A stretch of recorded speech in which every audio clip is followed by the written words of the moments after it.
और अब यूपी की सियासत से जुड़ी एक बड़ी खबर है। जिस मिल्कीपुर उपचुनाव पर सिर्फ यूपी की ही नहीं पूरे देश की नजर है, उस उपचुनाव के लिए बीजेपी ने आज अपने प्रत्याशी का ऐलान कर दिया है। इसमें दिलचस्प बात बीजेपी का कहा जा सकता है कि बड़ा दांव है जो सपा के लिए बड़ी चुनौती बन सकता है। बीजेपी का कौन सा बड़ा दांव है, इस पर एक रिपोर्ट देख लेते हैं। जिस मिल्कीपुर से 2027 के यूपी विधानसभा चुनाव की रूपरेखा तय होनी है, उस मिल्कीपुर के चुनावी मैदान में बीजेपी ने अपने खिलाड़ी का ऐलान कर दिया है। बीजेपी ने इस सीट से दलित चेहरे चंद्रभान पासवान पर दांव लगाकर सपा को जोर का झटका धीरे से दिया है। जिस दलित वोट बैंक के दम पर सपा बीजेपी को घेरने की कवायद में जुटी रहती है, अब सपा के सामने बीजेपी ने वही चुनौती पेश कर दी है। बीजेपी प्रत्याशी चंद्रभान पासवान पेशे से वकील हैं। 2 बार रुदौली से जिला पंचायत सदस्य रहे हैं।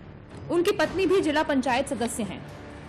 तैयारी हमारी बहुत जोरों से है। हमारे मिल्कीपुर के देवतुल्य जनता हमारे साथ है, इसलिए हमारी तैयारी में कोई दिक्कत नहीं। हमारी जनता हमारे साथ है। पार्टी द्वारा हमारे जो नीतियां और रीतियां चलाई जा रही हैं, बहुत सी योजनाएं चलाई, उसको जनता तक सीधे धरातल पर पहुंचाने का काम करूंगा।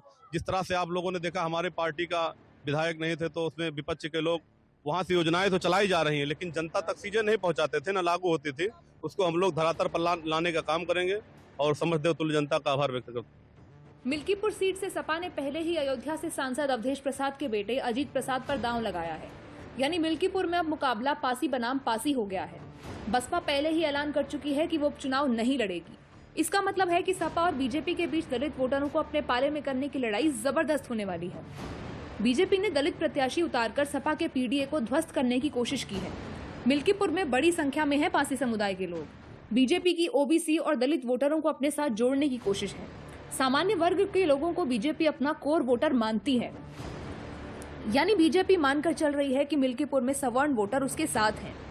ऐसे में अगर उसका पासी प्रत्याशी वाला दांव चला तो सपा के दलित वोटरों में भी सेंध लगाने में कामयाब होगी और नतीजे भी बीजेपी के पक्ष में आ सकते हैं।